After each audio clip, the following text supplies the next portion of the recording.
All right, so with that, I am really, really excited about our next guest. His name is Paul Blanchard. He is the founder of a company called Habit Finder. I had a great conversation with Paul on Saturday, kind of discussing what his company does, and at the end of it, a free offer for our agents. Paul, welcome to our podcast. How are you this morning? I'm good. Thank you so much. Happy to be here. All righty. Well, let's jump into it. What is Habit Finder? I mean, I think that's the first question and the top question on everybody's mind. What is it that you guys do? That's a great question. So we've been around since about the year 2000. We started as the official Og Mandino company. For those of you who have ever heard of Og and the greatest salesman in the world, we own the rights to that perennial bestseller, and that's where we started in the world of coaching and mindset. And we built some programs based off of that incredible literature. A couple years into it, though, just it wasn't getting the traction in terms of actual performance, actual transformation. And so we sought measurement. Peter Drucker said that if you can't measure it, you can't manage it. We started looking high and low for how do you measure the elements, the keys to performance, like mindset and goals and accountability and structure and all these different things. And eventually we came to the Hartman Institute at the University of Tennessee, where we found, it's a bit of a mouthful, but the formal science of axiological mathematics, Cantor's transfinite calculus based on the concept of infinitudes. All right, yeah, that's a mouthful, and my head's scratching. I think an acronym would work. Well, a couple of things. You don't need to remember that, and secondly, it's something that makes me sound far more intelligent than I actually am. It's more to just say that the science behind what we bring to the table first and foremost, regardless of who we're working with, size of company, entrepreneurs, couples, whatever it might be, the first thing we bring to the table is measurement. We want to see what's actually going on in the brain. We want to see what's going on in your quote unquote mindset, but not from a subjective perspective, but more from an actual mathematical, scientific, laser accurate review of the actual patterns of your brain, which we know as habits. So that's what Habit Finder does first, is we bring proprietary technology to the table to be able to measure how your brain is actually functioning in its thinking habits. And we all know the power of your thinking and the way that that spills over into so many other things. And then we've spent 23 years building programs, working with large companies, small companies, everything across the board, about 200,000 plus clients over the last couple of decades, to be able to help people find alignment, to create connection, and to be able to increase their performance in a more sustainable way. I did want to. I mean, I know you kind of just went, really quickly over it, but I want to backtrack a little bit. I don't talk to a lot of people that are even familiar with Og Mandino. That is the greatest salesman in the world. Is one of my favorite books. And I still have it in my library. So I just wanted to just throw that out there for our real estate agents that are listening. I would highly recommend picking up that book and reading that book. But going back to habits, is it fair to say that we all have habits? It's just a matter of whether we have bad habits or good habits. And bad habits, I think, are easier to develop, and good habits are very, very difficult to develop. Sure. Yeah, absolutely. In its simplest form, that's been a long time conversation. One of the challenges is that's been a superficial conversation. It's been about habits in terms of behavior or activity. And that's the end of the food chain. That's the last piece that shifts when you really want actual improvement. You want actual transformation. It starts with the neurological processes of the brain. And the Habit Finder measures about 6.4 quadrillion of them, which we are able to comprise into a relatively simple report to be able to take a look about what are your habits of thinking? What are your habits in your brain of how you neurologically process other people? How do you process the work you've got to get done and the tasks? How do you process authority and structure? And that's the outer brain, if you will. That's looking out a window, metaphorically. And then there's looking in a mirror. How do you think about your goals? How do you think about your plans? How do you think about the way your life is actually showing up?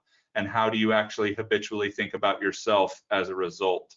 So those are the habits that we dive into, not necessarily get up in the morning and do this and brush your teeth and all these things. Those are super important to strategize and to structure in a way that is in alignment with you, but all of them have to answer to the way your neurological patterns, the way your thinking habits are currently constructed.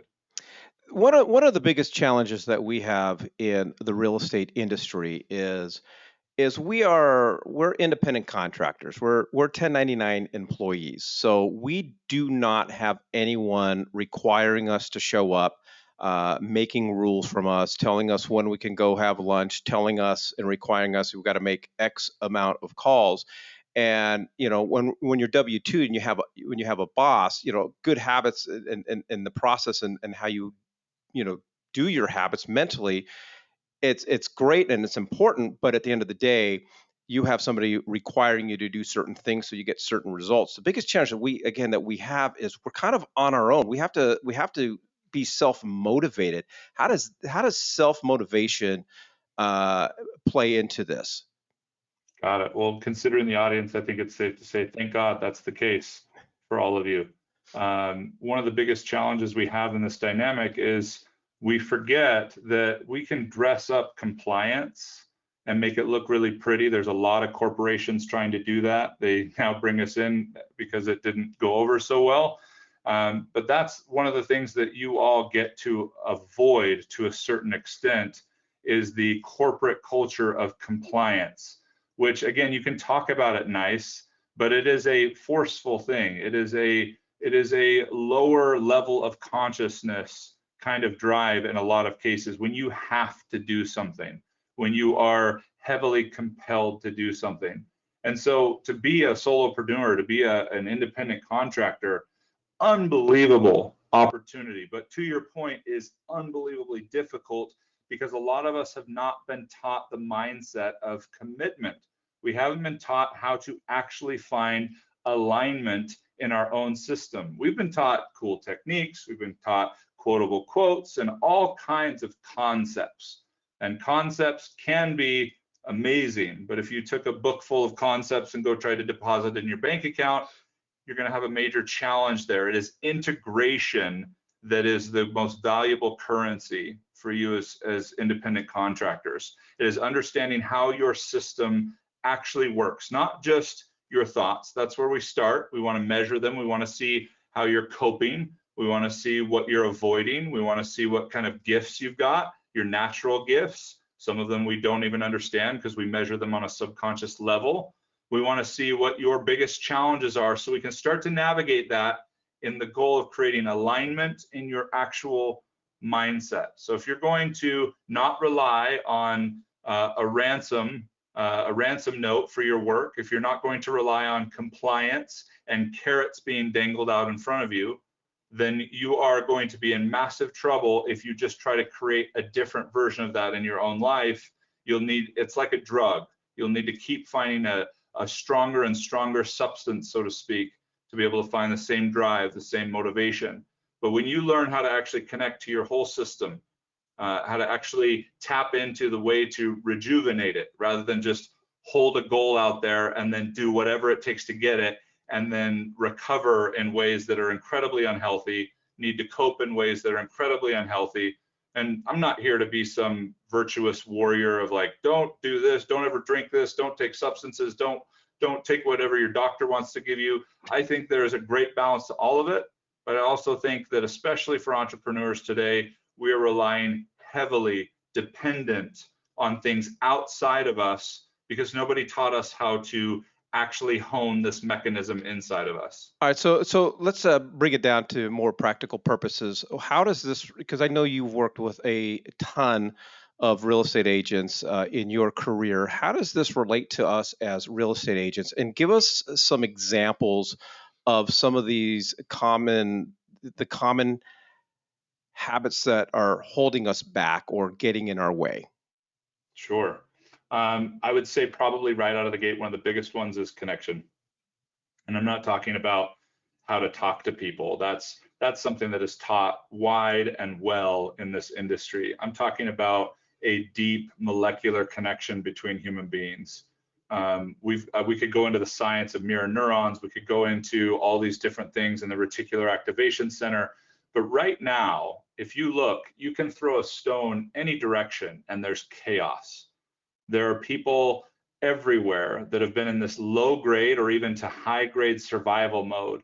And that does some very particular things to the brain, and then eventually does some very particular things to the body. And to oversimplify, we've got a lot of people out there, including real estate agents, many of them that we've worked with, who have been pretending to be doing better than they actually are in terms of deep inside, in terms of their mental health, in terms of their emotional drive, whatever it might be. And then you've got running into potential clients. You've got running into people out there, professionals you work with in the market that are doing the same. And then we run into each other and we wonder why we don't have the same connection, why we don't have the same traction, why we don't get the same interaction and reach on social media, why we have these cool ways to talk about creating wealth in real estate. We have these cool ways to be able to circumvent the concerns about rates right now and interest rates and different things like that. But it feels like there's this gap that we haven't been able to bridge. And so for real estate agents especially, being able to capitalize on that connection in one of the greatest relationship games in the world, that also isn't just a game that's fun to play, it's a game that is tied to something that is for most human beings in Western society, one of the pinnacles of their life. It is their home, or it is their retirement. It is their opportunity to be able to make an impact in this world using one of the greatest platforms on planet Earth in real estate.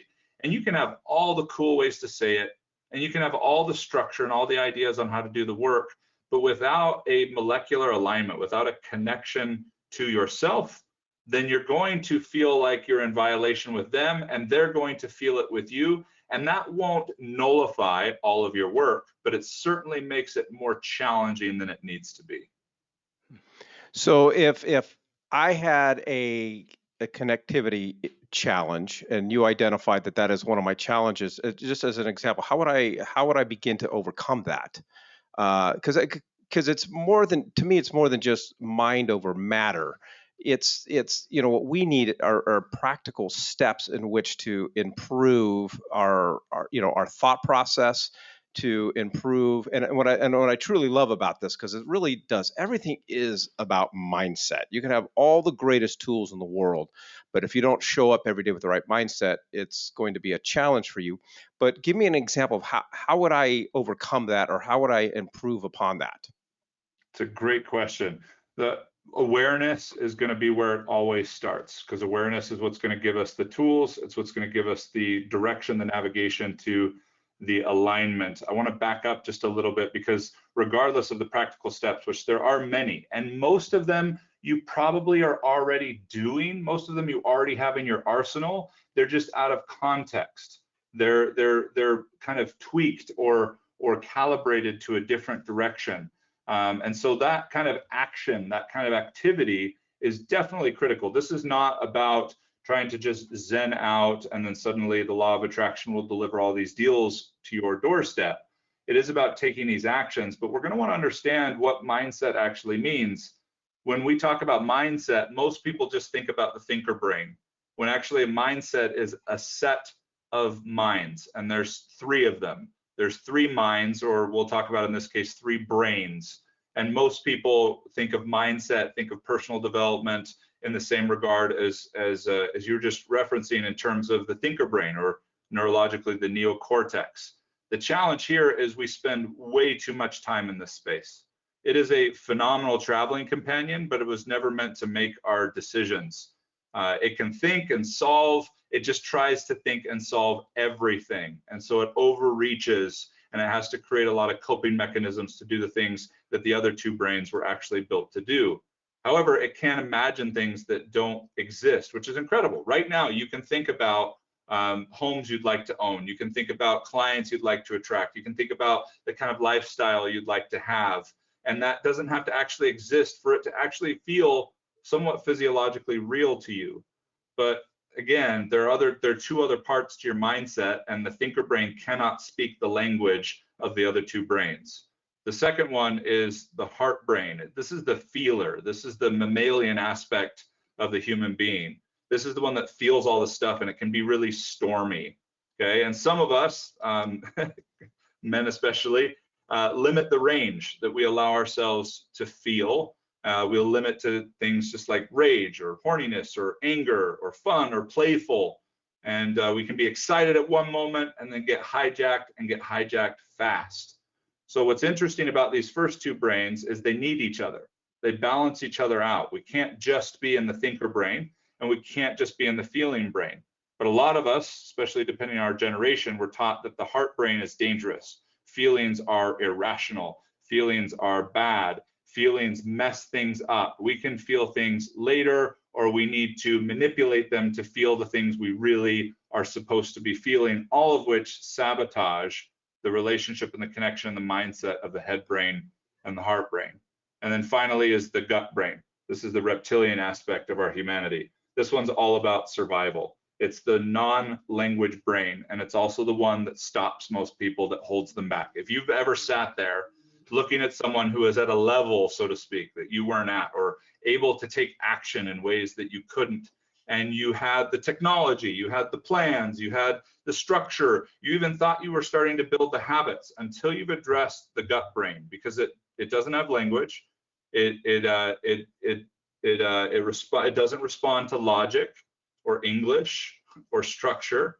And the only way to be able to tap into it is to actually get out of the head and get into sensation, which a lot of us in our busy, hurried, massively technologically advanced lives have not been given a chance to learn how to do. But when we were young, it's all we did.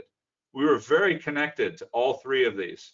We used our head brain for our imagination. We used our heart brain for feeling the things that allowed us to feel more like us. And we used our gut brain to be able to navigate what was in alignment with our own nervous system. And then from about age 5 to 7, it gets massively manipulated for most people, if not sooner than that. And finding that alignment in that mindset is key. So the first step is to get into your body. The first step is to learn not just breath work for the sake of relaxation, breath work for the sake of kind of zoning out, but how to actually get into your body. And once you get into your body, you can start to navigate these brains with very simple practices. And this doesn't take all day. Being able to find this kind of mindset, find home base for everything else you're already doing, creates a massive compounding impact on what you're already doing, rather than what most people are just trying to manage and cope with. So it sounds Paul, Todd Bernard. It sounds like there's what individuals that are trying to go past their own self limitations, or wherever their Peter principle is, they're getting to a particular point and they just can't do anymore. Is that point of self reflection. It's the point of saying, am I doing, what could I be using? What activities could I be doing with my body, my mind, to get a better return on my engagement, better return on my time invested? We've used DISC for years, and obviously it's elementary, but perspective is, once I know how I am wired, then I'm more likely to do a particular activity. And again, we're trying to align activities. So sometimes coaches or other agents, when they're trying to look at other agents' businesses to see what's making them successful, that's also false, because the reality is, just because somebody else is successful at that, is obvious, doesn't mean I'm going to be successful if I were to implement those same things. So I'm an agent, been around a while, understand my real estate job, don't like necessarily some of the activities that my coach or my team leader has told me I need to do. When they're over me, as Mike mentioned, as a supervisor, I do them. And I achieve the goals, that same benchmark success that Mike told me I would get if I was that particular person.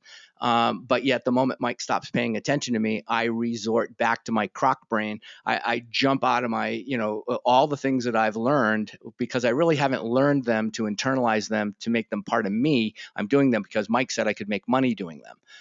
How do we take an agent and help them find this path, or find those activities that are have a higher probability of success? What because it's not as easy as it sounds, but we all wish it would be. What would be some recommendations for the listeners that that are out here, that you would share with them to help them, maybe even from a very, very remote and maybe even out of body perspective?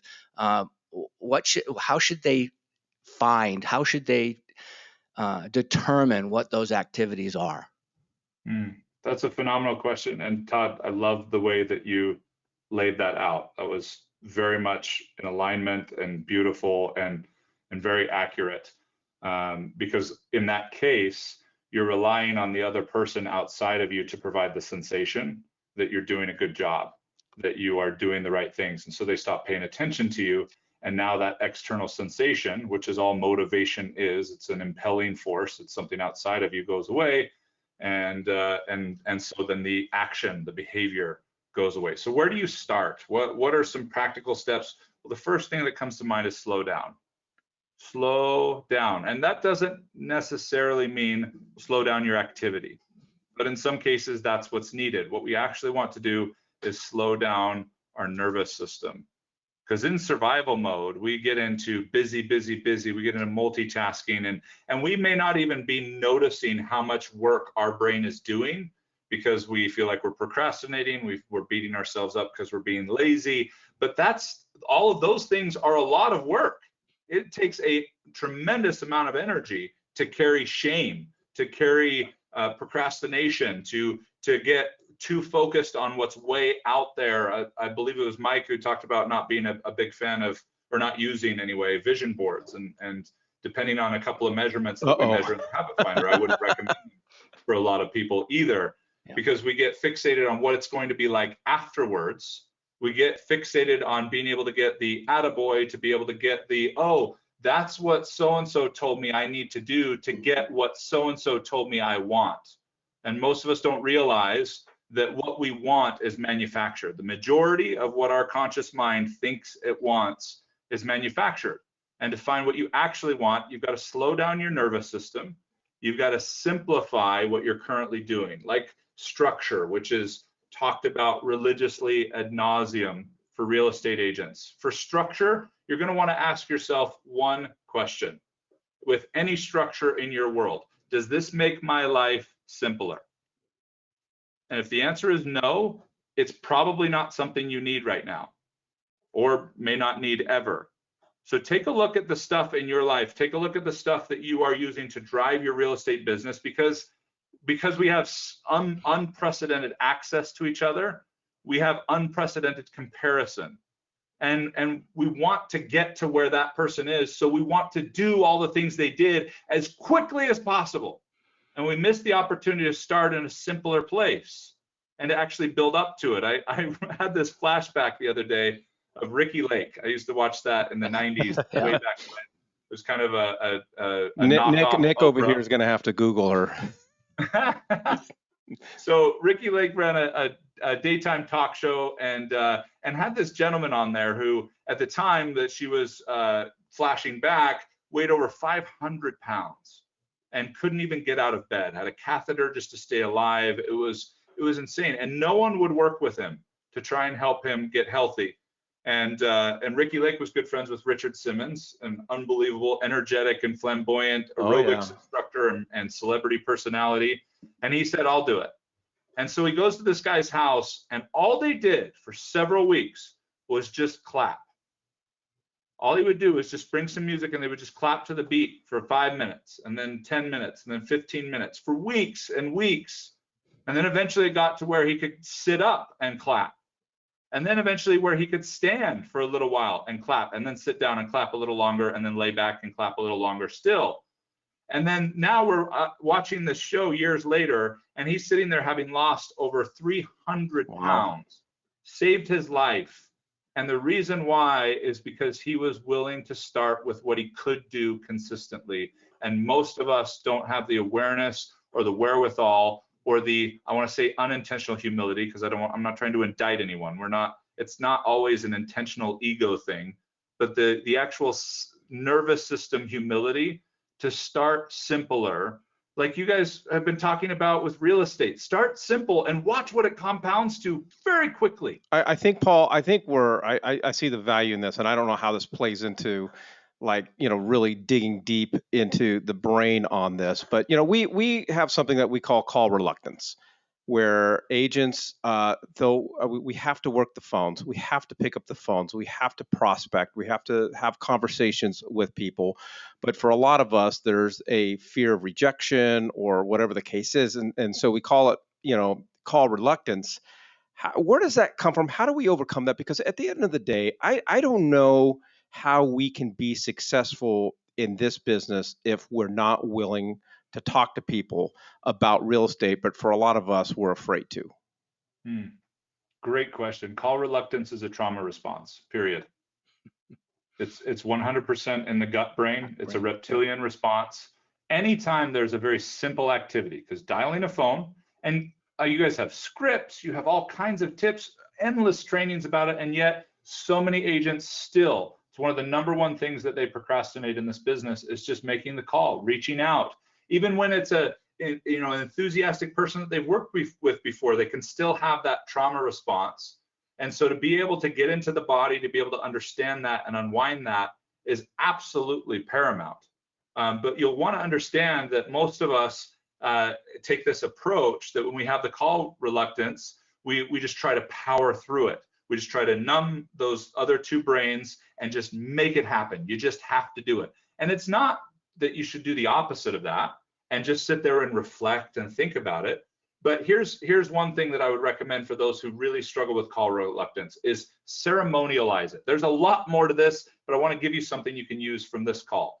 Ceremonialize your calls. When you find any simple task that you don't do, the tendency is to then drive into shame, which blocks us of our inspiration, drops us of our passion, and we start beating ourselves up because we were told, we listened to Todd, we listened to Mike, and they just made it sound so simple, so amazing, and we still couldn't do it. Man, we suck. And that's an impossible place to get out of for a lot of people unless they have a brief time where they climb high enough up the cliff of call reluctance that it's just as scary to go down as it is to go up because they're making so much money or they have so many people relying on them. And now you're between a rock and a hard place. But rather than do that, ceremonialize your calls. Take one call and go on a 5-minute walk before the call, then sit down and just be still for 2 minutes. Set a timer for this and just ask yourself, where am I at and what am I feeling? That's great. And see if you can notice it in your body, inside this container that is your body, rather than everywhere else where your mind wants to go. Just see if you can notice, oh, it's a little tight in my chest, or oh, I can feel weight on my shoulders. And just notice that for like 2 minutes. And then after that, just take 3 deep breaths and then call. And then I would also say, Paul, I don't mean to cut you off. We are coming up on the end, but I would also say, visualize how you want that call to go. Because I think there's a lot of power in it. But, we do have 2 minutes, and you got an incredible website. We want to invite all of our listeners to go to habitfinder.com. Tell us in 90 seconds the free assessment that you are offering our family of agents. Absolutely. So there is some assessment fatigue out there. This is not a personality test. As the unpersonality test. This is different than, I guarantee you, anything that you've seen out there. It's completely objective. Takes about 10 minutes, which is also way nicer than most subjective assessments out there. And there's no questions. You can't manipulate it because you have no idea what you're looking for. It is strange. There are going to be some words and phrases on there that are weird and strange and some people don't appreciate, but just understand that they are designed to make your subconscious mind reveal its cards so that we know what you're actually working with and we can help you navigate from a much more conscious, much more intentional place and much more integrated rather than just conceptually hyped and motivated. And then with that, I think you're offering for those agents interested a free consultation. Yes, absolutely. We want to make sure it's a complex assessment, but we want to be able to walk you through it as simply as possible so you can get something from it to be able to take some action, to be able to improve where you're at. Our mission is to leave you better than we found you, regardless of whether you invest or not. So take the assessment, meet with my team, and then we look forward to being able to fulfill that mission with each and every one of you. All right, Paul. Hey, appreciate you. Great stuff. And Awesome. again, want to invite everybody to go to habitfinder.com, check out this free assessment, and definitely, I'm going to do it. Me too. I'm afraid. I told him on Saturday, I'm afraid what we're going to find. We're always afraid of what we're going to find about ourselves. That's the whole point. All right, we leave everybody with a quote of the day from Stephen Covey. I am not a product of my circumstances. I am a product of my decisions. Appreciate everybody joining us today, and go out and sell a home. Choices have consequences.